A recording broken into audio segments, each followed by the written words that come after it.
And you are now behind enemy lines, people. Hey there, how you doing? Gene Berardelli, Ross Galloway here. Ross, what's going on, bro? How things? Mean Gene, good to see you. You know what? It's good to be seen on the show because I almost didn't make it today. The saga of Gene versus his automobiles continues. People who follow the channel know that my cars break down here and there, but now my rental car broke down today. The car that I've been using ever since I got into an accident where I got rear-ended during one of the storms in August. That vehicle broke down on me. I got stuck on the road for about 4 hours today, but this is my life. I mean, what was the rental? A Pontiac? What did they give you? It was a hybrid vehicle. It was a 2022 Malibu, Chevy Malibu, made in the USA, baby. And I'm driving, getting ready to go on the highway. Thank God I didn't get on the highway, and it just stopped. Jeez. It just stopped right there. Battery died, didn't charge up again, and I got stuck waiting for roadside assistance that never came. I had to call it for myself. Imagine a rental company. I'm not going to name the name, but it's named after a starship in Star Trek. Imagine getting stuck for 3 hours on the side of the road, and they're like, "Oh, well, we don't know when the roadside assistance is going to get to you. So sorry." So I had to do my own. Yeah, listen, it is what it is. But I got here today, and that's all that really matters. And today, we're going to be talking about the events of last night for those of you watching live. But for those of you not watching live, it is the first presidential debate between Kamala Harris and President Donald Trump. And we're going to be doing a little post-debate review. If you remember last week's show, we did a preview of the debate with some suggestions from Ross and I about what to expect and what we should see from good debating and bad debating. And I gotta say, pal, the first verdict of this debate, we killed it. We did so good in that review, and I'm here to bring receipts for the show, pal. I appreciate that. We'll see. I mean, I think that some advice was not taken by the big man, but we'll see. Well, they weren't taken by either candidate, but we can certainly point that out as we go along. I got a couple of clips from last week's show of us talking about debate tactics. We used the second half of our segment on debates to talk about our experiences and how we prepped for debates when we were candidates or when we were working for candidates and helped prep for debates. And we said back then, we know our stuff. I'm here to show you we know our stuff. Let's start with this first one here. Would you agree that for this debate, allowing Kamala Harris to speak as much as possible can only help Trump? Absolutely. And he has to be disciplined with, like we've said this before, with a few factoids, right? And then throw it at her when it's his time. So we were both right in that clip. Kamala Harris's campaign knew that her talking beyond whatever is scripted in her mind, whatever was rote memorization, would get her in trouble. She didn't deviate from the script, and that kept her on track, kept her looking poised, kept her looking like she could be a leader, even though it's all smoke and mirrors, as we've said many, many times on the show. But her campaign knew that you can't give Kamala Harris a live mic with no plan to use it. Yeah. And she basically, you could tell she was very nervous when she started off. She started to gain confidence later on throughout the debate. And like you said, her handlers gave her a bunch of stuff to memorize. They locked her in a room for a week before the debate. And even on the opening question, which was basically, are you better off now than you were 4 years ago? She went on some rant that had nothing to do with that question, right? And, Trump had a few factoids, I guess. But I know we're going to get deeper into this. Let me just give you my main gripe with Trump when he debates. They're only allowed to have a piece of paper and a pen. The guy doesn't write crap down. You know what I mean? Just as soon as you get up there, jot some things down. They're like 4 or 5 things that you like this, that you want to get said during your little windows of opportunity, right? I'm not going to read all these throughout the show, but every once in a while when I get a chance to talk, I make sure I check one of these things over at a time because it's something I want to get out there. And he doesn't do it. Is that proof of show prep?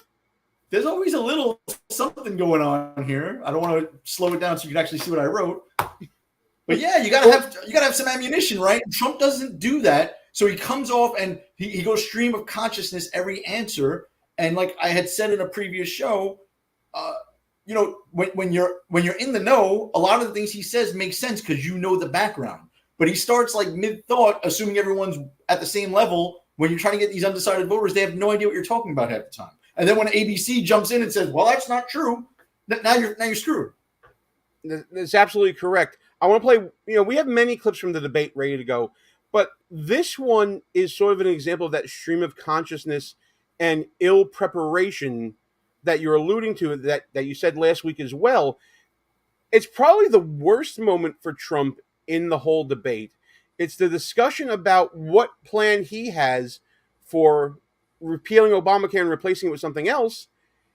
He didn't have a plan. He barely had a pla in this clip.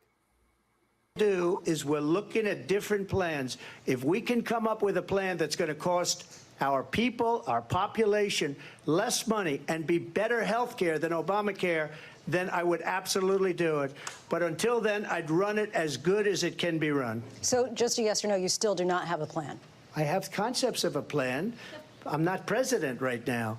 But if we come up with something, I would only change it if we come up with something that's better and less expensive. And there are concepts and options we have to do that. And you'll be hearing about it in the not too distant. That is not preparation. That's not having any factoids. That's not having anything that you talked about, Ross. Why did he even bother opening his mouth there on this? And it was such an unforced error because, first of all, Kellyanne Conway, who was very influential in the 2016 campaign, has been talking about this for months on all the spots she does on Fox News, that the one area where the Republicans fall behind Democrats that matters, because most of the other stuff doesn't matter, where Democrats get high grades, like environment, like nobody really cares about that stuff in real life, right? Is healthcare. That's the only big chunk of an issue that actually matters to voters that Democrats have favorable ratings with. So Trump had to have a better answer than that ready to go. And the answer is actually pretty simple, right? I do have a plan. I'm working with the Republicans in Congress. And I'll tell you, I looked at a few, and no matter which one we pick, we're going to safeguard the pre-existing conditions clause of Obamacare, because that is one thing they got right. And Trump has actually said that in the past. So he could have just had that in the holster ready to go and shut her down. There are plans that the Republicans are working on. And Trump has always said, I won't even entertain anything that cuts Medicare, Medicaid, or pre-existing conditions. Here's something else he could have said. He could have said that I am against state marketplaces. I think they should be competition across the nation. If a plan based out of New York is too expensive, they should be able to go to the plan based out of Nebraska to get that plan. It shouldn't be limited to just your home state. You should be allowed to participate in a competitive marketplace, not an artificial one created by the Democrats with Obamacare. Could have said that very easily. So we're probably going to see more of things like that. Hopefully not. Hopefully this knocked him back a little bit and he wakes up. And it's something that we actually pushed on him. And by we, I mean like the people who want to drain the swamp. 2016, he had guys like Reince Priebus hanging on and some other swamp creatures, but they were in the Republican Party mainstream and he had people. Now the pendulum swung completely the other way, where he doesn't trust anyone who was really involved in politics for long periods of time. So when you don't have any of those people around you, things like the intricacies of a healthcare plan slip through the cracks, right? Like he should have had a better answer. He needs to hang around guys like Ted Cruz and Matt Gaetz a little more. They're not really swamp creatures, but they're insiders that can talk this kind of talk. I love RFK. I love Ramaswamy, right? But those are not inside guys that can speak to the legislative process, really. Absolutely. And there are people that specialize in that in the Republican Party that work for different members of Congress, work for different members of the Senate that can be enlisted to work on that stuff. Let's go to another clip of something else that we were right about. the one piece of advice I would give him again is, who cares what the question is from the moderator? No one cares what the moderator is asking. When you have your time, and I'm a big fan of this muted microphone thing, you answer the question you want to answer. It doesn't matter how they frame it or even what the question is. Donald Trump was masterful at that with the debate with Joe Biden. He kept going back. He said, you know what? I'm going to use some of this time to go back to the last question, and then he would articulate his point and then give a little throwaway answer for that. And he was always playing catch up with the questions, but that's what he's going to have to do with Kamala, right? Because no one's going to fact check her in real time. She's going to say whatever she thinks is the right thing to say at that moment in time, and Trump's going to have to call her out with fact of, no, you said this not only in 2020, but you were part of an administration that did X, Y, and Z. And you were right on 2 points here, Ross. You were right on the fact that no one was going to fact check Kamala Harris. Dead on that. And Trump didn't do what you said so much. He kept trying to get the last word on topics, but he didn't use his own time wisely in answering questions the way that he did against Joe Biden. Yes, and be specific, right? She is part of an incumbent administration. No matter what she says, there is evidence to the contrary, whether it was in her own failed campaign or during this administration. So he had to have some of that information at the ready. He did, to his credit, have some, but they weren't pointed enough. Like there should have been like real stats, and he can embellish them like he normally does and make the moderators look stupid, try and correct them, which they were going to do anyway. But have like real facts. And don't get caught up on I know you have one coming up with the rallies. Like, that was kind of dumb, right? Like, don't get caught up on stupid questions like that. Well, yeah, we have something coming up with the rallies later on, of course. But I want to give a good example of Donald Trump responding with his time to something Kamala Harris was saying. We knew that Kamala Harris was going to overplay her hand with Project 2025. That this has been the talking point from the Democratic Party, from the DNC going forward. And Trump was ready for it. This is an example of one of those factoids you talked about when it came to Trump being prepared to answer something. He was prepared for this. Is a detailed and dangerous plan called Project 2025 that the former president intends on implementing if he were elected again. I believe very strongly that the American people want a president who understands the importance of bringing us together, knowing we have so much more in common than what separates us. And I pledge to you to be a president for all Americans. President Trump will give you a minute here to respond. Number one, I have nothing to do, as you know, and as she knows better than anyone, I have nothing to do with Project 2025. That's out there. I haven't read it. I don't want to read it purposely. I'm not going to read it. This was a group of people that got together. They came up with some ideas, I guess some good, some bad. But it makes no difference. I have nothing to do. Everybody knows I'm an open book. Everybody knows what I'm going to do. Cut taxes very substantially and create a great economy like I did before. Perfect. Literally a perfect answer. That was preparation.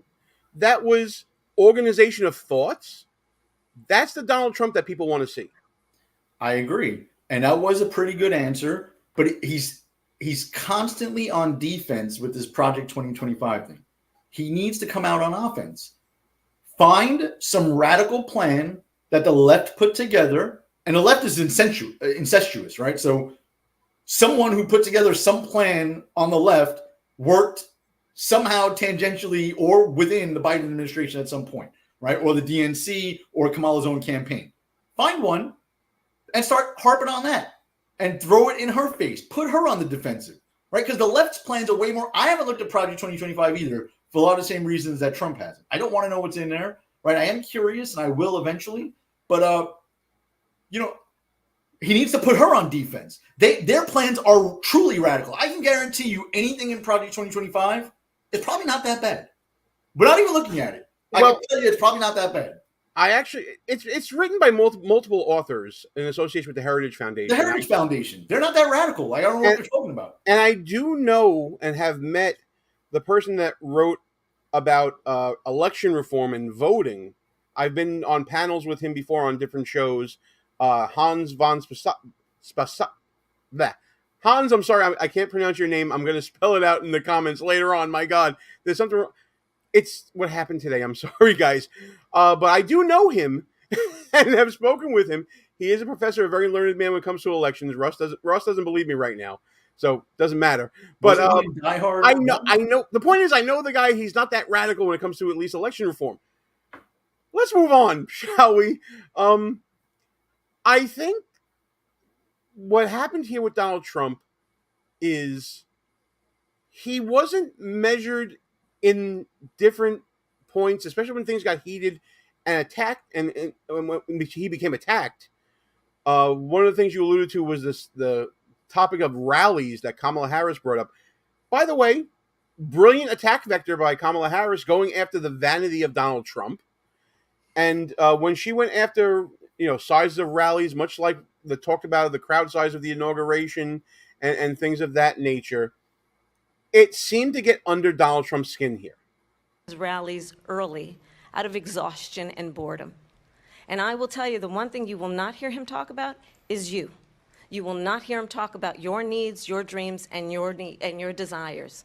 And I'll tell you, I believe you deserve a president who actually puts you first, and I pledge to you that I will. Vice President Harris, thank you. President Trump, on that point, I want to get your response. Well, I would like to respond. Let me just ask, though, why did you try to kill that bill, and successfully so, that would have put thousands of additional agents and officers on the border? First, let me respond as to the rallies. She said people start leaving. People don't go to her rallies. There's no reason to go. Now, this is an example of the tactic that you were actually talking in a positive way about, Ross, about using the time to speak about topics that will help you instead of answering the question directly. But Trump is using the time to speak about something that's petty as all get out. Yes. But I didn't think he did bad, but I would have followed it up with something a little more substantive. I would have been like, first of all, she's never been to one of my rallies. She's just saying what other people told her to say. And he used that line a few times before. And then I would have said, not only do I do rallies where it's standing room only and there's people outside waiting, I do press conferences and interviews on a daily basis, right? Several a day. She doesn't, right? Now let's get to the question you asked, right? And then just kill her. Every one of them needs to be a knockout shot and say what you wanted to say. Now, if he had those things written on a piece of paper and looked for the opportunity to say that she doesn't do press conferences, that would have been a great one to slip that one in there, right? It just would have been on a list that he wrote down. Yep, press conferences. Yeah, my rallies are outstanding. Everyone knows it. She's never been to one of my rallies, and she doesn't even do press conferences. She's afraid to talk to you guys unless it's in a setting like this where it's 3-on-1. Would have been perfect. That's a great answer right there. But that also, what you're doing is establishing a thread throughout the entire debate of your overall theme. And this is something else that we got right. I think what you're talking about is building a theme for his answers throughout the night. A good theme is, what does this person stand for? Stay away from all the nonsense about like what happened in Arlington Cemetery. Stay away from, is she black or is she Indian? Stay away from all those gotchas. Stay away from the I'm speaking and interrupting her because that's a trap that she's going to use based upon her gender. Stick to the theme of Kamala the chameleon. She doesn't stand for anything, and therefore you'll fall for anything she says. Vibes are not policy. Hope is not a strategy. What are her plans? That's an example of a theme that Donald Trump had available to him that he could have done. Instead of having that theme go throughout, there were moments where it appeared, and then there were moments where it didn't.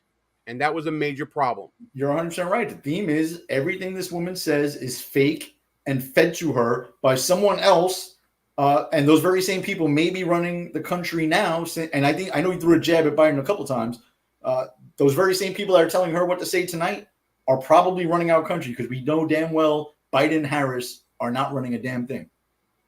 Absolutely correct. Instead of sticking to a theme that he had at his disposal, he came around and he took bait that we were talking about earlier. The biggest example of taking bait was this in field. They're eating the dogs. The people that came in, they're eating the cats. How does this help? No, Gene. Hold on. Whether it's true or not, and right now they're getting reports about geese in Springfield and whatever. Fine, whatever. There are anecdotal stories. Whether it's true or not, at what point and purpose does this serve? This doesn't help further your theme. I have to admit, I took some pleasure in that. I literally burst out laughing when he said it. It's hilarious. But it's hilarious. And you're right. Let me just tell you something about this, Gene. So, and you might like this person. I don't care for this person. The day of the debate, he was spotted palling around all day with someone named Laura Loomer. And all day long, Laura Loomer was also pushing this Haitians eating dogs and cats thing on the internet. And then Trump started tweeting and truthing that this cat and dog story. I think it will turn out to have some truth to it. But this goes back to what I said at the beginning of the show. By totally not hanging out with swamp creatures, which I get, we don't want the swamp, right? You wind up filling that void with people like Laura Loomer, who is completely insane, okay? And if he hung out with her all day and she got into his head with this dog thing and he came out on the debate stage, like that's what you get. Brilliant. It was reminiscent of 2016 Trump or 2015 Trump.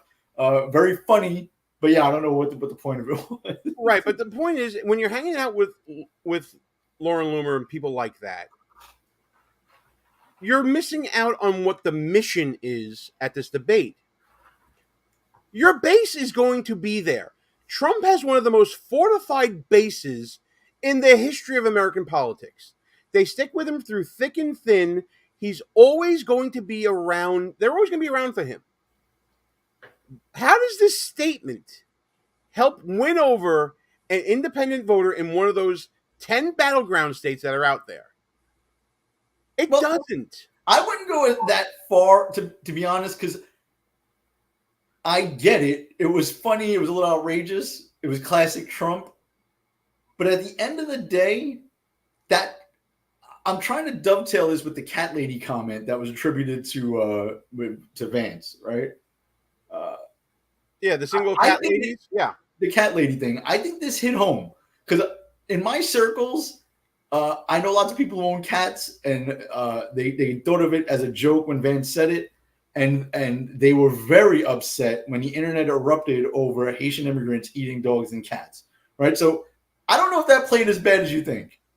I get it, and Laura Loomer's insane, and he probably shouldn't listen to her. But I don't think that one was as bad as some other one. Brilliant, funny, but yeah. When you have so many bullets in your chamber, and you have to make them all count, why is the cat-eating bullet being shot out there before the Kamala Harris is not the incumbent that you talked about earlier?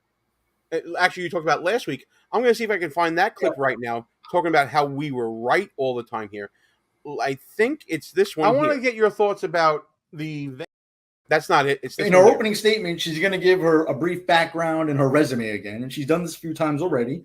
And her resume includes all the things she's done in California as attorney general and then a senator from the state. But she keeps leaving out her best job. She is the sitting vice president of the United States, right? So Trump needs to nail her on that she is actually an incumbent in this race. She's not the outsider coming to stop Donald Trump, the incumbent. Donald Trump's been out of office for almost 4 years now, 3.5 years, right? She is the incumbent. And I would ask her at least one gotcha question, just to, I wouldn't call her stupid. I'd just show that she is stupid. There you go. I mean, that's what Trump should have been doing. That should have been the theme. And he really didn't hit on it until the end of the debate, the end of the debate with his closing statement. Which was solid, by the way. She's going to do that. By the way, this was taken from Fox News and their, I guess, their panel that was watching it. And it was a group of independents that were watching it, and they were all clicking based upon their party affiliation or whether they were independent, Republican, Democrat, about the favorability of this point. Watch the little graphs as Trump is talking here in his final statement. These wonderful things. Why hasn't she done it? She's been there for 3.5 years. They've had 3.5 years to fix the border. They've had 3.5 years to create jobs and all the things we talked about. Why hasn't she done it? She should leave right now, go down to that beautiful White House, go to the Capitol, get everyone together and do the things you want to do, but you haven't done it, and you won't do it because you believe in things that the American people don't believe in. Perfect line. A really, really good theme that he tried to thread through, but he really didn't do that good of a job of it. Which is sad because in elections past, he used that theme against the Bush dynasty and Hillary Clinton, the Clinton dynasty, right? He, in multiple debates in the 2016 cycle, and I think he even did it in 2020 with Biden, he said, "You're all talk and no action," right? That should have been another theme he beat into every question. She's saying she's going to do all these things. She's all talk. She's no action, just like the Bushes and just like the Clintons. He should have done that because the mainstream Republican Party now does not like the Bushes and the Cheneys, right? Throw them right into the fire and compare her to Hillary, another all talk, no action former senator that did nothing of note as a senator and a sitting vice president who's done absolutely nothing. And it's not like we didn't hit on this theme last week as well either, Ross. The best political cartoon I saw this week was a cartoon of Kamala Harris as a lifeguard, standing on a chair talking to a bunch of people saying, "When I become lifeguard, I'm going to do," but someone screams out at her, "But you're already the lifeguard," and then points to a pool of people who are drowning with phrases like inflation, like phrases like foreign policy, like phrases like Israel and Ukraine and things like that. Things that were created by this administration. Damn, were we on last week, man. We were so good. No action. Yeah. I mean, and to be honest with you, man, this person, Kamala Harris, she truly has no business running for president of the United States, right? She's utterly unqualified.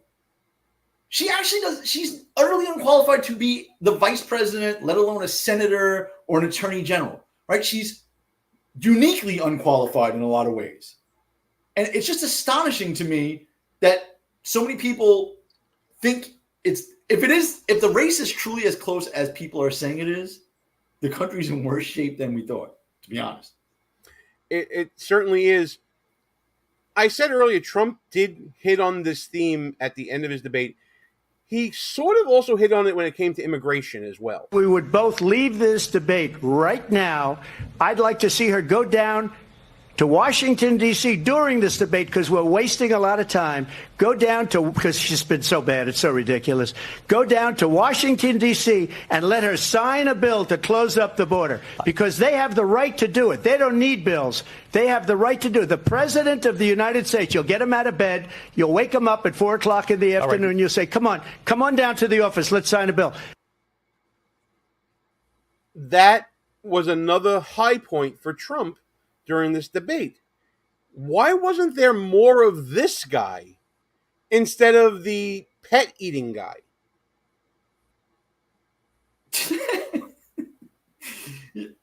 I wish he would have said executive orders. Like what you could tell when he's like frustrated a little bit. That's what he meant to say was, because he said you don't need a bill, which he's right. Through executive order, Biden could do a lot of these things, or a bill, right? Because there was, but this is where the factoids come in. H.R. 2 is a bill to close the border. It was passed by the House of Representatives. The Senate refuses to take it up. If the president leaned on Schumer to take it up, we'd have an actual border enforcement bill, right? But Trump doesn't really go into details and stuff like that. And to go back to that graph real quick, Gene, when Trump made his closing comments, it was great. What I will say is this, and this goes for the whole debate, not just the end. If you listen to the pundit class on television, they're saying today that Kamala Harris won the debate, right? And I'm not too sure about that, right? Guys like me and you and people who are into this sort of thing, we might have been disappointed because Trump coulda, woulda, shoulda did different things, right? So we see it as he coulda did better. But when you look at that graph, right, the pundit class and the moderators, they're Democrats, right? That blue line is baselined at the end of that thing. And that's okay. But which lines were up? The regular people. The red line for the Republicans, the yellow line for the more independent-minded voters was high on Trump, right, with the things he was saying. And he was basically recapping a lot of the things he maybe inarticulately said throughout the course of the debate. But to me, I don't think Kamala Harris won that debate with the people that she actually needs to influence to win the election, right? Those RFK voters are not jumping over to Kamala after last night. Well, and we talked about that in the show a couple weeks back, how the RFK voters that were not voting for Democrats because Biden was on the ticket, they already went to Harris. So there's not going to be a bump of those people because they left RFK Jr. months ago and went back over to the Democrats. Speaking of which, and you alluded to this, let's bring up this article from the New York Times that seems to agree with your assessment now. And they're a little puzzled as to why Kamala Harris is not seeing this huge bump that the pundit class seems to think that she deserves. Pundits said Harris won the debate. Undecided voters weren't so sure. Voters said the vice president talked about a sweeping vision to fix the country's most stubborn problems, but they wanted the fine print. Just as we're getting into this article, Ross, is this maybe a hangover from the Obama days and having a vision of hope and not having many details about it, and maybe people have learned from that? Yeah, and I for months I've been saying I was worried about a last-minute Biden dropout because there's just not enough time to expose her. And the media is not going to do it for Trump, right? So Trump has to do it himself. So Trump can't just come out and think that everyone just remembers how great his years in office were, especially when it ended with COVID, right? Through no fault of his own, it ended with the pandemic, and a lot of the gains we made, we lost. And then as the cyclical economy goes, Biden and Harris were in office when a lot of the jobs came back and the economy came back, right? So you can't depend on the media to do these things, and there's just not a lot of time to paint Kamala as the dolts that she is. So every opportunity you get, if you get a debate like this, you have to go in there, like we said, more prepared with facts, establish what your theme is going to be, write a bunch of stuff down, and nail her every chance you get. Put her on defense because her positions are indefensible. The few positions that we think she has are indefensible when it comes down to it. So put her on defense. Absolutely. Got a comment here from Freeman Pennington. Great name, by the way. It's a kick-ass name. Fantastic. Everybody's yelling that Trump did poorly. It's usually the puppets who have been talked to. Okay. This is me, Freeman, not you. Everyone's yelling that Trump did poorly. It's usually the puppets who have been talked to live in fear. Yeah, I think that the pundit class, they stay within the lines and they don't venture out of their bubble or away from the Beltway, away from New York City, away from Los Angeles. And when they do, and they end up going to, let's say, Pennsylvania, they end up meeting people like Bob and Sharon Reed, featured in this New York Times article. Both 77-year-old retired teachers who live on a farm in central Pennsylvania. Not exactly the Beltway. They had high hopes for the debate between Harris and Trump. They thought that they would come away with a candidate to support in November. But Ms. Reed said it was all disappointing. The couple ended the night wondering how the costly programs each candidate supported, Trump's tariffs and Harris' aid to young family and small businesses, her opportunity economy, that buzzword, would help a couple like them living on a fixed income that has not kept pace with inflation thanks to the Biden-Harris administration. They said they didn't hear detailed answers on immigration or foreign policy either. Tuesday night was the first night any voter has seen Mr. Trump or Mr. Harris, according to the people who were with the New York Times that night. Immediate reaction from political analysts favored Ms. Harris, whose attacks appeared to rattle Trump. And we talked about that with the pet eating, and we saw that with the rally talk and other points in the debate where Trump took the bait. And the Times really says here, Harris goaded him over the various criminal civil charges against him. She said his former aides considered him a disgrace, et cetera, all the way down the line. But not all voters, especially those undecided few who could sway the election, were effusive about the vice president's performance. And you see some of the people there right now. I'm not going to go through the whole article, but in interviews, many of whom the Times had interviewed regularly over the past several months, they acknowledged that Ms. Harris seemed more presidential, and they said that she laid out a sweeping vision to fix some of the country's most stubborn problems. But they also said she did not seem much different from Biden, and they wanted change. That's huge right there, Ross. It was huge. And how are you supposed to get change from a candidate that was the vice president of the person that you didn't like? Very true. And on the tariff subject, by the way, Gene, Trump did do a decent job on that, right? The tariffs that he put on China, the Biden administration did not repeal those tariffs. They're still in effect today. And Trump kind of hit on that. But what he needed to do was ask her why. Why haven't you guys, if the tariffs are as bad as you say they are, why? And go back to it. Because she's not going to, and then point out, Gene, her non-answers, right? Because you have to let these independent voters know that she has no plan.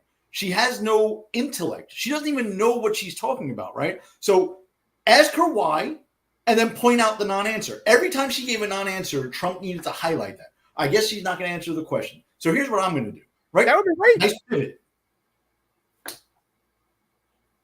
So now, next debate, what we should all do is take to social media every time Kamala Harris is given a question and say, did not answer, and keep pointing to that and keep hitting on that. She came out of the box not answering. Are you better off today than you were 4 years ago? Trump should have added that to his collection of themes, right? You had one major theme and then a few other sub themes, but hit that and end the debate with that comment too. Not only is she all talk, no action, you're not better off than you were 4 years ago, period. Now, I'll defend Trump a little bit here by saying that it wasn't exactly one-on-one debating at this debate with ABC News. I want to get your thoughts about the venue and the choice of moderators at ABC. Is Trump once again playing 3-on-1 here? Well, he's always going to play 3-on-1. I mean, that's a given. I'm telling you, we were so on last week with all these points. It was scary. It turned out to be 3-on-1. Now, many people out there are using this as an excuse for Trump and saying that he was battling, the moderators and Kamala Harris. He certainly was, but shouldn't he have expected this to happen? Yeah, and he did expect it, but he wasn't vintage Trump, right? I would have attacked the moderators. Everyone, most people don't trust the media. Even Democrats don't trust the media, right? And, his fake news thing, I'm wearing one of his hats that says it, was one of the funniest things he's ever created, right? I would have hit them. On the dog comment, which I know you hate, when he got fact-checked that it never happened, his response was bad. His response was, well, I don't know. I've seen it on the internet or whatever. He should have just doubled down. No, it's true. You are fake news, right? Nail them. Make them put them on the defensive, right? You spoke to a city manager. Of course, city manager is going to say that. It's probably a sanctuary city. You don't know what the hell you're talking about. The Haitians are eating dogs. Double down. You're right about the tactic. And you're also right in saying that the moderators were fact-checking Trump in real time, but nobody was checking Kamala Harris in real time. We did find a video out there, Ross, about Kamala Harris and statements she made concerning guns, statements she made about Charlottesville, which she adopted the Joe Biden approach there, a line about a bloodbath that Trump attributed to competition between the United States and China in the automotive industry and in support of his tariff argument. But nobody fact-checked Kamala Harris on these points at all. Let's take a look at some of them. Are both gun owners. We're not taking anybody's guns away, so stop with the continuous lying about this stuff. We have to have a buyback program, and I support a mandatory buyback program. It's got to be smart. We got to do it the right way. Do you believe in the mandatory buyback of quote-unquote assault weapons? I do believe that we need to do buybacks. Let's remember. So she's not taking guns away, but she supports mandatory buybacks. I would have asked her, you have said you supported mandatory buybacks. Can you explain how that would work? And then she has to answer, right? She's either going to say she doesn't support that anymore, or she is going to attempt to explain what she meant by it. You have to put her on defense. The moderators were not going to do it. Trump needed to do it. But That Trump needed to know to do it. That would have been one of the great factoids that he could have had to rebut this whole thing about guns. It goes on. Remember Charlottesville, where there was a mob of people carrying tiki torches, spewing anti-Semitic hate. And what did the president then at the time say? There were fine people on each side. It's the exact reason that Joe Biden says he got into the race back in 2020, right?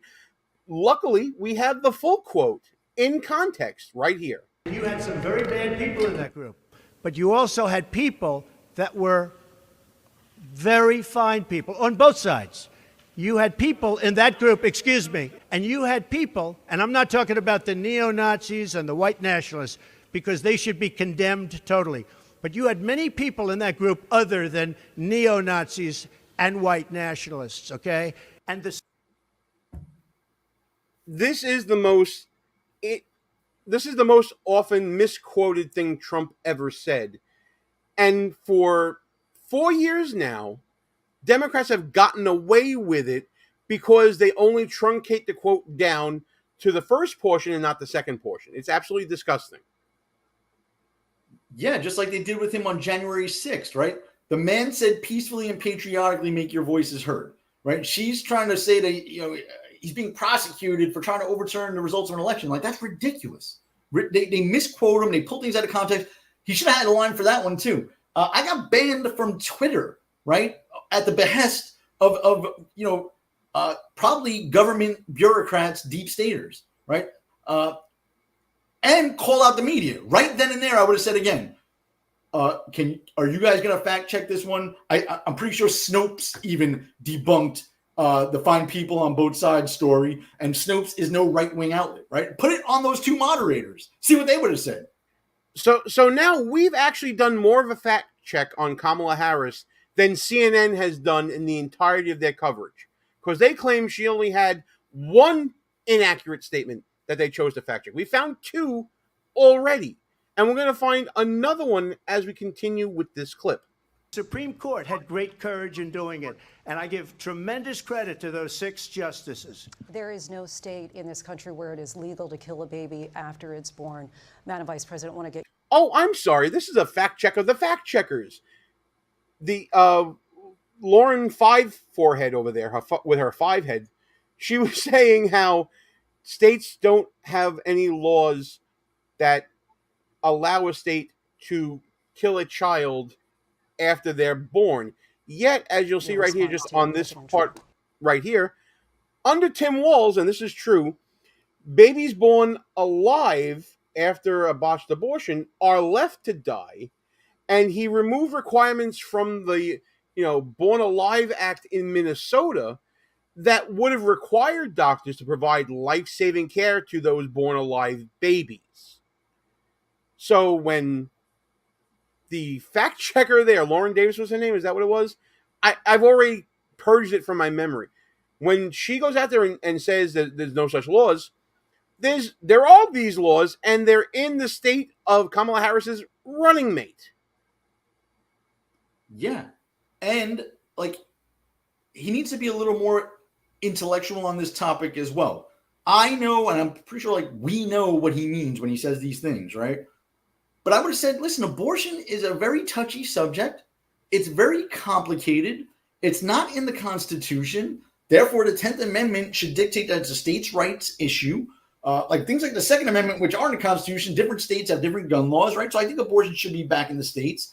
And then for something like this, I would throw it in there. I'd be like, listen, I have my views on abortion. You know where I stand on it. I'm pro-life. I think, the 3 exceptions, Trump says he abides by those. And he doesn't want a 6-week ban. He's okay with a little later on. But I would point to something like this here, Gene, and say, if a fetus is an unborn child or whatever, however they term it, is just a clump of cells, then how is it even possible for one to be born alive in a botched abortion? Right? So what is that thing then? Right? It's a baby at a certain point. And that's what the states are trying to figure out in this laboratory of democracy that we have in this country, to try and figure out where that line is. right? Kamala Harris doesn't know. He kind of did a good job of throwing Roe v. Wade in her face, but I would have asked her to explain it. Explain Roe v. Wade. You say you're for it. Explain it. Absolutely. I think that exactly, you say I'm for Roe v. Wade. It's shorthand that everybody seems to accept. They accept that out of Kamala Harris's mouth. Why don't they accept the shorthand coming out of Trump's mouth? Because there's an agenda there. That's why. And Gene, even when she talks about idiotic things like, and she mentions this all the time, and the left beats us on this, is well, I believe it's a woman's right to choose. No one in the government should be telling them what to do with their body. That's an opening for Trump,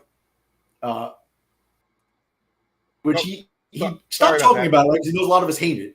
But you were given a vaccine that was experimental in nature. I would throw that in there to appease the guys like me out there. Experimental in nature that showed some promise, and then you and your buddy Joe Biden forced the country to take this vaccine. It wasn't my body, my choice for that vaccine, was it? Right? Throw it in her fucking face with that one. I completely agree. There's one more fact check here, and this has to do with defunding the police. She was big on defund the police. In Minnesota, she won. Where do you stand on defund the police? Look, right. So here's the thing. Defund the police. The issue behind it is that we need to reimagine how we are creating safety. And when you have many cities that have 1/3 of their entire city budget focused on policing, we know that is not the smart way and the best way or the right way to achieve safety. For too long, the status quo thinking has been you get more safety by putting more cops on the street. Well, that's wrong. And then also, again, what we need to do about demilitarizing our schools and taking police officers out of schools. On that point, Donald Trump, the candidate, has said in this election there will be a bloodbath if this and the outcome of this election is not to his liking. All right, we'll get to bloodbath in a second here. Democrats knew in 2022 that defund the police was a bad position to take. Shouldn't Trump hammer Kamala Harris with this over the head over and over again? She was wrong then. She knows it was wrong then. And now she's trying to distance herself from it. This is all part of the whole Kamala chameleon theme that I talked about last week. Why didn't he bash her over the head, verbally with this? Yeah, and truth be told, like I don't see a lot of the commercials that the Trump campaign are playing because I don't watch network television ever, right? But that little clip of her talking about taking cops out of schools needs to be an ad, right? Demilitarize our schools and take the cops out of the schools. That needs to be an ad 24/7 in every swing state, especially in light of the recent school shooting, right? That is absurd what she said there. Defund the police, big issue in big cities, got it.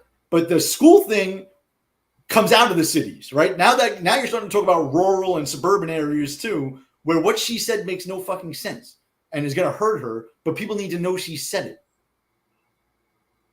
Mexico has taken over a period of 30 years, By the way, this is the context for the bloodbath quote. 4% of the automobile manufacturing business in our country. Think of it. Went to Mexico.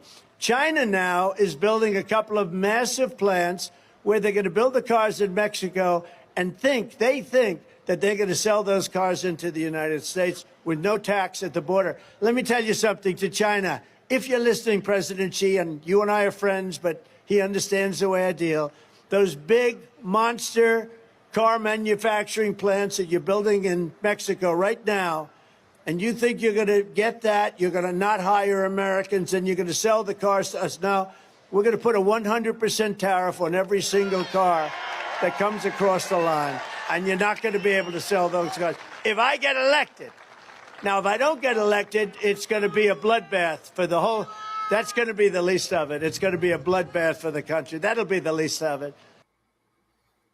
Clearly talking about if he doesn't get elected, China's going to eat our lunch in the automotive industry. That's what he meant, but he wasn't articulate enough to say that.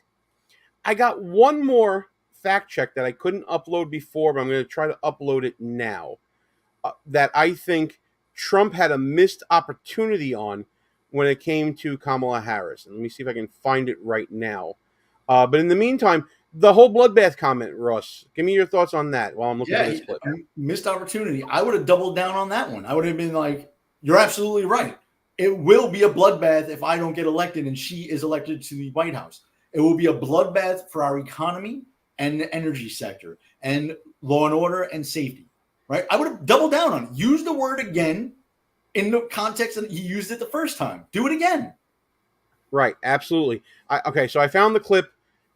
This is a missed opportunity for Donald Trump, I believe, in what she said here. Let me see if I can get this in here. We're going to open it up there. Would love to. Let's talk about what Donald Trump left us. Donald Trump left us the worst unemployment since the Great Depression. Donald Trump left us the worst public health epidemic in a century. Donald Trump left us the worst attack on our democracy since the Civil War. And what we have done is clean up Donald Trump's mess. So I need to say this right now because we're taping this on September 11th. Kamala Harris just said the greatest attack on our democracy since the Civil War was J6. It wasn't September 11th. Kamala Harris said that the economy was bad because of Donald Trump, that so many jobs were lost. Yet fails to acknowledge that the pandemic was the reason for those jobs going away temporarily. And then the Biden administration had job recovery. There was job recuperation. There wasn't job creation. Donald Trump left her 1.9% inflation that ballooned to over 9%, to the point where we are seeing cost of goods and services now over 30% what it was 4 years ago. How in the world did Donald Trump allow this opportunity to go by for all of these points that I brought up and more? Huge missed opportunity. He could have mic dropped on the 9/11 thing, and he could have did it in passing. I guess, tomorrow's 9/11. I guess you forgot about that. But okay, and you're going to blame me for COVID? COVID was my fault? Did we forget history that it was the Democrat governors of this country that locked down their states and closed the schools? New York and California for almost 2 years were doing that, and you're going to blame me for that? And you called me xenophobic when I suggested we lock down earlier than we did? And when the vaccine was produced, Kamala, you said while I was the president, you were running around saying you would never take a Trump vaccine, right? You were making people hesitant to take that vaccine, and then you forced people to take it once you and Joe Biden assumed office, right? And you're going to blame me for COVID? Get the fuck out of here, Mike. And you're going to blame me for economic conditions when your running mate ran on, at least in Georgia, on giving everyone free money, $2,000 a person? You're going to blame me for the economic decisions there when that's what you ran on? This free money idea that you're currently running on now with your opportunity economy? You're really going to do that? Seriously. Right? And for half of my administration, I had a Democratic Congress that was just out to impeach me. They impeached me twice over nonsense, stymieing any government efforts to fix anything. Absolutely. I see comments in the chat. Hi, Christy. Glad you stayed up for us. Yeah, this was a complete missed opportunity. I thought he was going to jump on this. He didn't jump on it. And frankly, it's disappointing when you see moments like this and you're like, oh, just go, man. Just hit it. And the thing, Gene, is it's real easy to Monday morning or Wednesday night quarterback the guy. It was just that there were too many missed opportunities. And you're gonna miss a few. When you're in an argument or a discussion with someone, an hour later, you're like, damn, I should have said that other thing. Right? But you can't miss all of them. And he didn't miss all of them, but he missed a good number of them because he wasn't. I don't know if they told him you got to be, more calm. Don't be so much on offense. I don't know what the Laura Loomers and the people that are in his head are telling him right now. But they gave him some bad advice. and he needs to come out a little more forceful with some facts next time around, and have the one-liners, the zingers to go back at her. Yeah, absolutely. There's another. I guess we can get into the pet peeves section now of the debate. And I know that we're way past halftime, but I just want to say, everybody, thanks for tuning in to Behind Enemy Lines. I'm Gene, he's Ross. And while we got you here on YouTube or the Rumbles or the Twitters or wherever you're watching this, I want to hope that you guys will smash whatever thumbs up button you got in front of you to like and share the show and to get it out to the people. And maybe check out some merch at shop.buffoonoftheweek.com. Please help us grow the channel as best we can, whether it's liking and sharing, subscribing wherever you are, purchasing the merch, and all that fun, good stuff. And really, all this I did just now was a nice little vamp to try to get to something else that I'm trying to find on my computer right now. And that is my biggest pet peeve of this entire debate. And it was Kamala Harris's face. All of those little expressions, whether they were micro expressions, macro expressions, whatever you want to call them, I was annoyed and distracted by what her facial expression was going to be at the time. And they were all clearly fake, Ross. Yeah, very fake. The podium was, she demanded to have a smaller podium so that she wouldn't appear so short next to Donald Trump. And in every side-by-side, they made her look actually bigger than Donald Trump, right? So, yeah, good pet peeve. My pet peeve, if I can just throw this in here real quick, was the missed opportunities. And there's one that we didn't have a video for, I don't think, but I just want to say this one because I think it was huge. Early on in the debate, Kamala Harris touted that Dick Cheney and,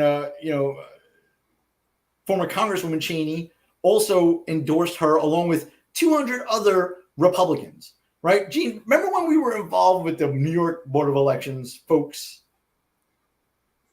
Yes. Do the people that worked at the Board of Elections that were tagged as Republicans really Republicans in most cases? Oh, absolutely not. No, they're bureaucrat, deep state equivalents of a local Board of Elections, right? So, yeah, she got the Cheneys and 200 other flackies that were in the deep state or bureaucrats to endorse Kamala Harris. But this missed opportunity was a big one because he should have thrown it right in her face. Oh, you got them, huh? Dick Cheney was a disaster and a warmonger and a neocon. I got RFK Jr., Elon Musk, and Tulsi Gabbard, all former Democrats, right? I'll take mine. You can have the Cheneys. And shut it down. It would have been a great petty line. And by the way, there are some of the expressions that were captured during the debate. To me, it was just... I don't think those played well, by the way. Like, I don't think they did either. They look like they are fake, like everything else in the Harris campaign. They're manufactured moments. 100%. Look at the hand on the chin. Who goes... You take your hand, like a duck, and... I go like this. I'll go like this. I'll go like this. I don't do the duck chin. That's not my thing. But even if you did it, okay. But she's doing it in a condescending way, and I don't think it comes off well. I don't think a lot of people looked at this and was like, "Yeah, she's presidential. I can go with this." Well, if she wants to get down in the petty with Trump, she'll lose every single time. This was, I think, the biggest laugh out loud moment for me during the debate. Was big on defund the police. In Minnesota, she went out. Wait a minute. I'm talking now. If you don't mind, please. Does that sound familiar? She went out. She went out in Minnesota. And that moment to me was just like, yes, that's a T-shirt. That's merch. That's selling the best of Trump. And then we got the worst of Trump a little bit in this next petty moment. Bigger picture question here tonight. Why do you believe it's appropriate to weigh in on the racial identity of your opponent? I don't, and I don't care. I don't care what she is. By the way, this was one of the moments that we highlighted saying, stay away from this, Mr. President. And he tried. He really, really tried. He couldn't resist his own nature. I don't care. You make a big deal out of something. I couldn't care less. Whatever she wants to be is okay with me.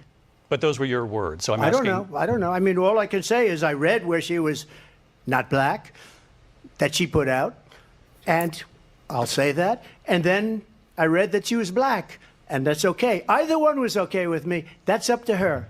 That's up to her. Vice President Harris, your thoughts on this? We heard her thoughts on that, and she got very sanctimonious in all of that. It was a good petty moment. It wasn't a winning petty moment, though, like the previous one was about him saying, I'm speaking. Yeah, he should have known that one was coming, too, because you got to know those stupid things are coming, right? Because they're so petty, the moderators themselves.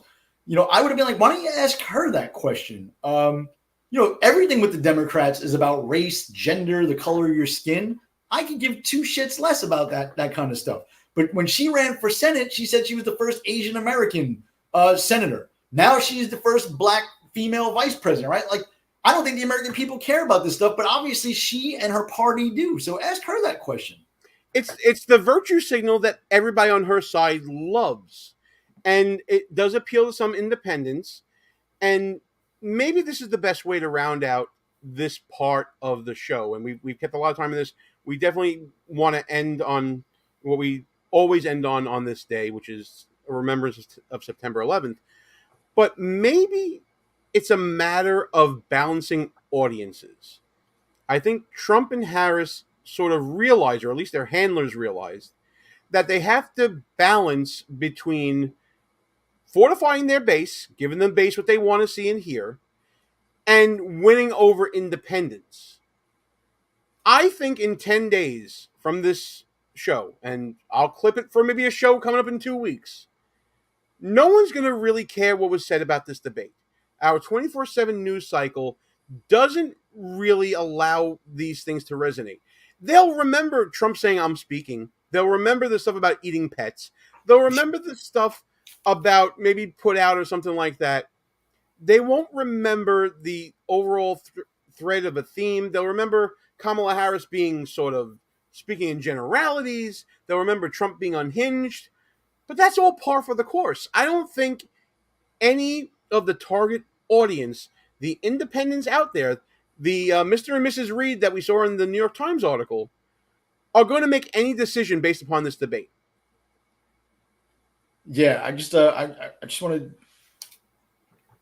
maybe push back a little bit on one thing. At this point, the base is secure on both sides, right? No one's shifting a Democrat or Republican to swap votes like a true party member, right? So with that said, though, Trump doesn't really need to do much to reach out to the independent voters. I say debates do matter, right?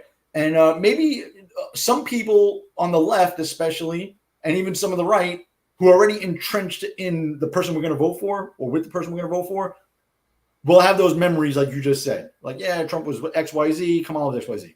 But for those people that Trump needs to reach and Kamala needs to reach, right, the supposed undecided voter or the independent or the person who realizes the Democratic Party left them a long time ago and they're trying to figure out if they're comfortable enough to vote for Donald Trump or any Republican, the debates matter, right? And when you look back on this debate specifically, which policy did Kamala Harris put out there that anyone will remember or support? I can't think of one.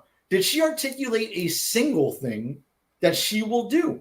And if she did, is it something that an independent voter or a former Democrat could get on board with? So Trump just needs to talk the issues, right? Because independent voters do agree with us. Every poll I've seen, by the way, of independent voters, they all lean right.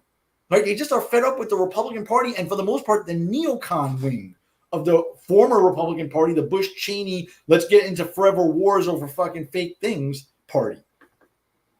Yeah, I tend to agree with that, but I just want to focus back again. What are the memorable moments from debates past that are out there in the, I guess, in the consciousness of the country? It's Ronald Reagan talking about his age and making a joke, making the other side laugh about it. It's Lloyd Benson saying to Dan Quayle, "You're no Jack Kennedy." It's Ronald Reagan saying, "There you go again," in a debate, which Trump tried to emulate, by the way. Those are the moments that people remember. They're sort of endearing moments. There was nothing endearing about Kamala Harris. There was nothing endearing about Donald Trump. That's why I think this debate goes into the scrap heap of the collective memory of the country. I don't know. How many votes did any of those memorable moments get? Zero, right? Ronald Reagan didn't gain any votes.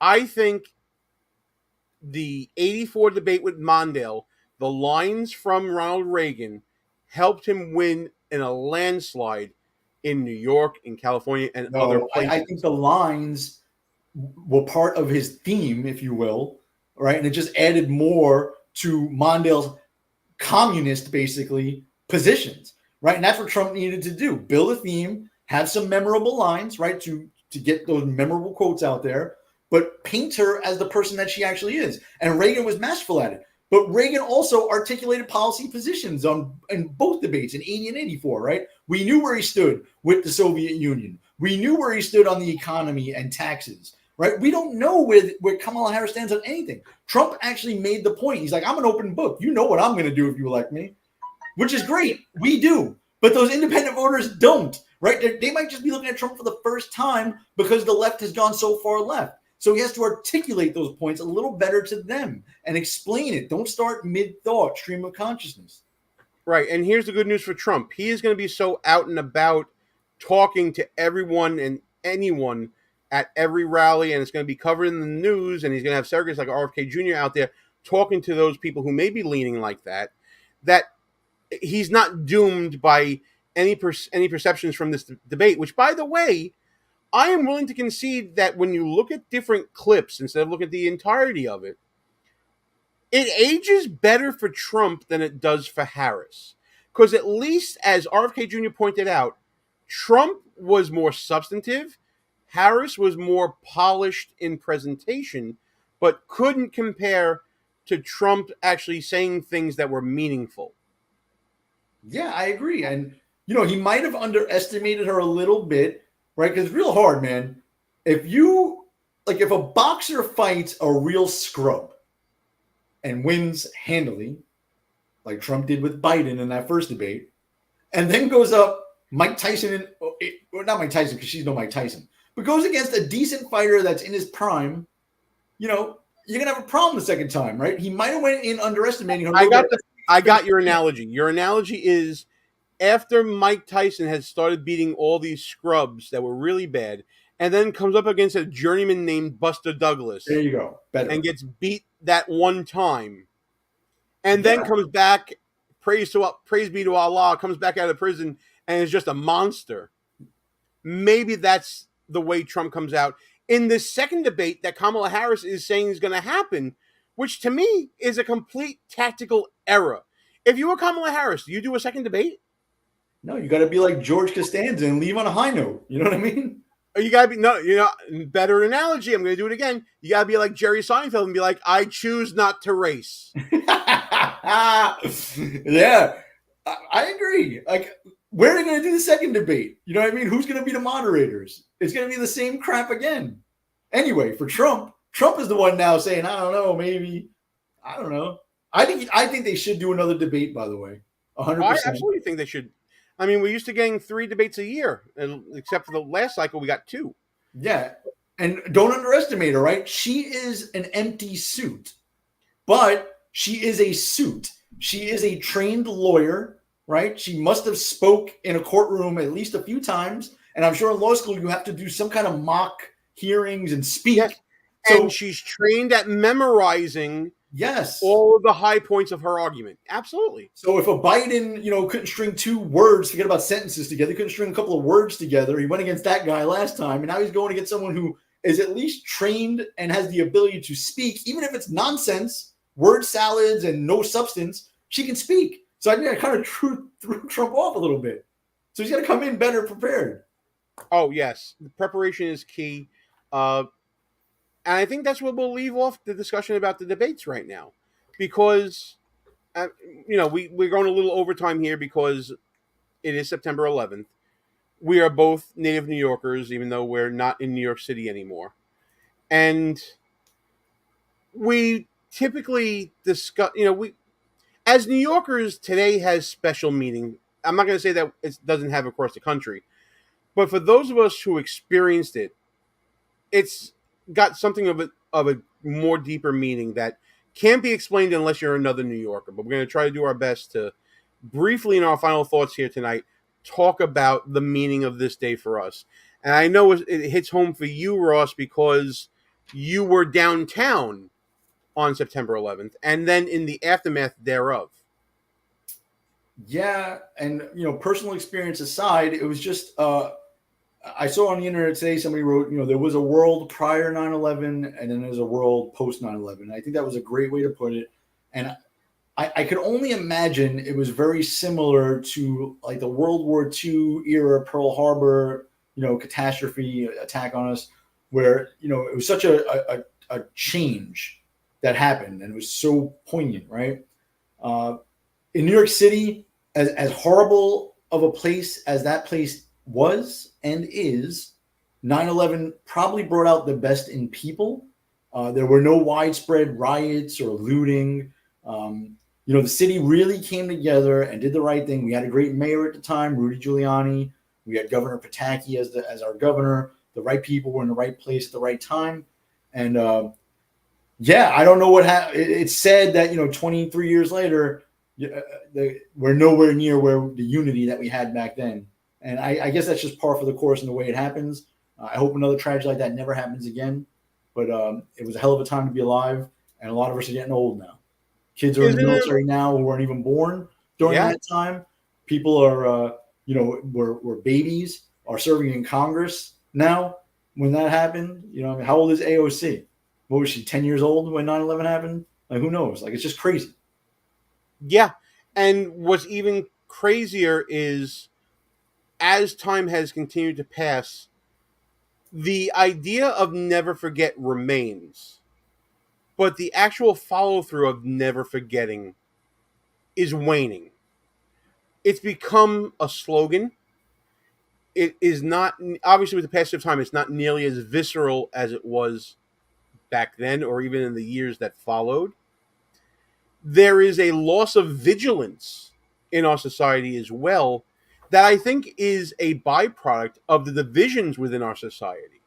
I think that we stopped being Americans at some point and started becoming activists in our organization before we became an American. We became BLM, not American. We became, Patriot Front, but not American. We became Proud Boys, but not Americans. There's this idea I've always had in life, in politics in general, that you should never demonize your adversary, because your adversary is looking out for what they think is the best for the country, and they disagree with you on what you think is the best for your country, but you have the same goal. There was that sense of camaraderie in the months and years after 9/11 that has waned in this factionalism, in this tribalism that we're seeing these days, in this hunt for power that is so antithetical to what we all experienced back in 2001, 2002, 2003, and beyond. Even going into I remember going through the streets after they got Osama bin Laden, and going there with Mike Tracy, a fellow serviceman of yours, Ross, and just being there in that moment of unity and feeling that for a moment, how beautiful that feeling was. We went through something horrible, tragic, and came out of it with a beautiful sentiment. And as someone that was so affected by it to the point where I know you were down there, my father was down there on a boat trying to get people off of Manhattan Island, trying to get people across to Brooklyn because they couldn't get out of Manhattan. Those moments are fading to the point where 9/11 has become a slogan, a tweet, a bumper sticker, a hat, and that's all it's become now. And that's something I think we all need to get back. We need to get back to that moment of unity. At least that's just, this one guy's opinion, at least, on that. Sadly, though, Gene, I have to say this. We're doomed. I know we're doomed. We're doomed. We're doomed. We're never going to get back to that unity, unfortunately, because while I would agree in the past that we, both sides of the political spectrum basically wanted the same thing, but was taking a different path to get there, I no longer believe that, right? You're looking at that snapshot of 2001. That was coming out of the Clinton era of the Democratic Party, where what you're saying was somewhat true, right? We both wanted the same things, but they had a different vision of how to get there. Today's left is radical, bro. You know, on 9/11, the left, they're trying to hide that they were for defunding the police, and they're currently for an open border. None of that lends to a goal of safety and security for our country, right? So I don't think we have the same goals anymore. So I say demonize those motherfuckers, right? They don't have the same goals as me anymore, right? We're never getting back to that unity after 9/11. Sorry. I'm the eternal optimist. I think we can get back to that point, and we can still call out the crazy at the same time. And that happens. That's part of the reason why I wrote my book. I think we need to get back to that point of unity, of unifying around the norm, not the fringe. Unifying around what we collectively believe, not the crazy. You know, I want to unify around the we are all equal as Americans, not the some people did something on this day crowd. There needs to be a rejection of those fringes that you refer to, Ross. And I think the only way we do that is by reaching out and saying, don't you think this is crazy too? Yeah, I think. How do you not think this is crazy? We're on the path, right? You have to defeat their ideas. You have to defeat them to have any type of unity. You have to have a winner, right? You can't just negotiate all the time. The RFKs of the world, the Elon Musk, the Tulsi Gabbards, we're trending in the right direction, right? So yes, we are. Unfortunately, the fringe that you mentioned used to be maybe 10% of the population.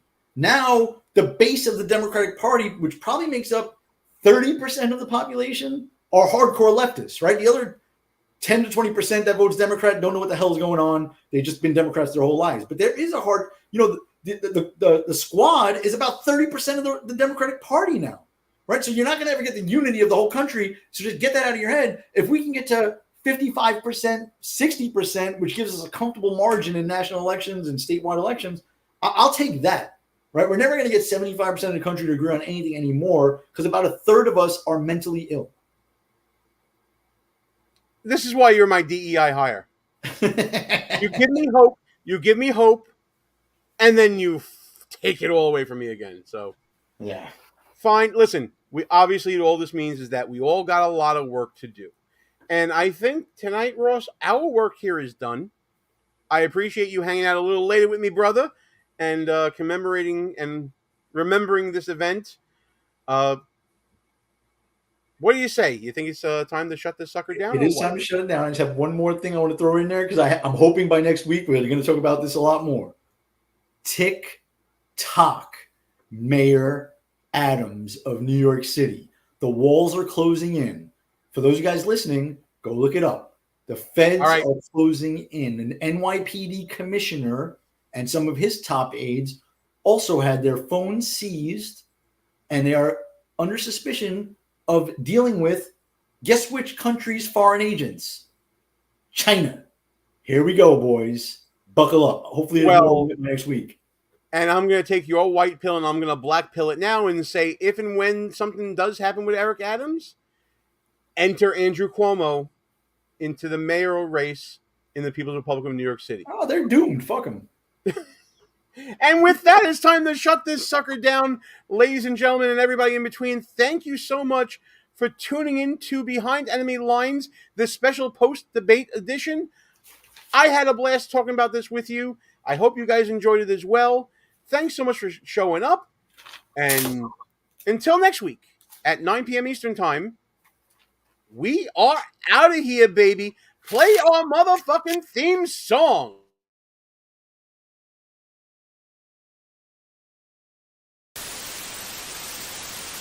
Not allowed, not without electoral. Go fuck yourself. Is that clear?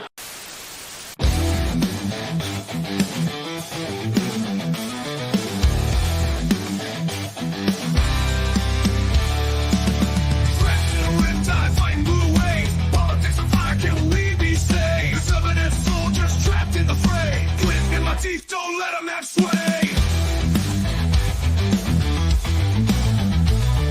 Conservative battalions walking them out, marching through the streets while the buffoons all shout.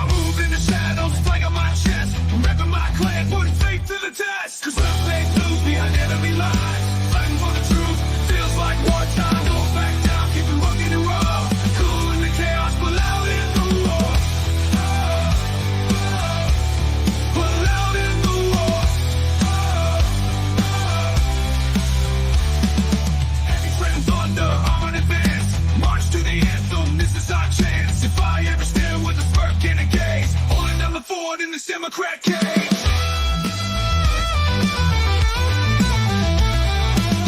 In the dark, strategies unfold, allies unseen, but bonds remain bold. Commitment to the cause in the heart of the storms. In the name of freedom, we're breaking the norm. Cause let's stay blue behind enemy lines. Fighting for the truth, feels like wartime. Don't back down, keep it rugged and raw. Cool in the chaos, we're loud in this war.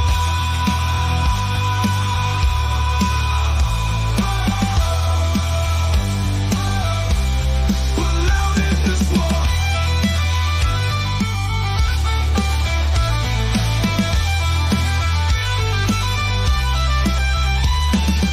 Let's stay blue behind enemy lines. Fighting for the truth, feels like wartime. Don't back down, keep it rugged and raw. Cool in the chaos, we're loud in the